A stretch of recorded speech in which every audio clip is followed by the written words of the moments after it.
আমরা আজকে আপনাদের সামনে ঘোষণা দিতে বাধ্য হচ্ছি যে ইসলামী আন্দোলন বাংলাদেশ আসন্ন ত্রয়োদশ জাতীয় সংসদ নির্বাচনে যে 270টি আসনে মনোনয়নপত্র সাবমিট করেছে, এর মধ্যে আপিলে 2 জন বাতিল হয়েছে।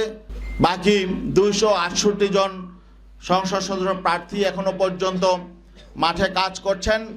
আমরা তাদেরকে নির্দেশনা দিয়ে দিয়েছি, তারা নির্বাচনের প্রতিদ্বন্দ্বিতা করবেন, একজনও তারা মনোনয়নপত্র প্রত্যাহার করবেন না।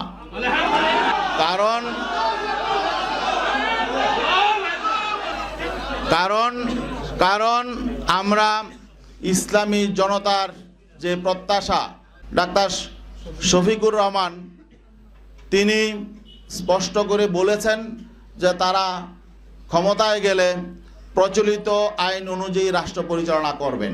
এবং তিনি যে খ্রিস্টান সম্প্রদায়ের প্রতিনিধির সঙ্গে কথা বলছিলেন, সেই খ্রিস্টান সম্প্রদায়ের সম্মানিত নারী তিনি স্পষ্ট করে বলেছেন যে আমরা আশ্বস্ত হয়েছি জামাতের আমির শরিয়া আইন প্রতিষ্ঠা করবেন না, এই ওয়াদা তিনি করেছেন, এই জন্য আমরা আশ্বস্ত হয়েছি। তো এখন বাকি এই বিষয়টা যখন আমরা জানতে পারলাম, তখন আমরা স্পষ্ট হয়ে গেলাম যে আমরা যেই লক্ষ্য নিয়ে চলছি সেই লক্ষ্য অর্জিত হবে না। কারণ আজকে ত্রয়োদশ জাতীয় সংসদ নির্বাচন সামনে রেখে জামায়াতের নেতৃত্বাধীন যে জোট হয়েছে তাতে না থাকার ঘোষণা দিয়েছে চরমোনাই পীরের দল ইসলামী আন্দোলন বাংলাদেশ।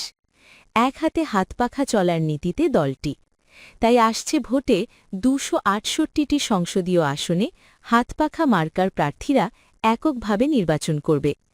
শুক্রবার 16 জানুয়ারি বিকেলে রাজধানীর পুরানা পল্টনে ইসলামী আন্দোলনের কেন্দ্রীয় কার্যালয়ে এক সংবাদ সম্মেলনে এমন ঘোষণা দেন দলটির যুগ্ম মহাসচিব ও মুখপাত্র গাজী আতাউর রহমান।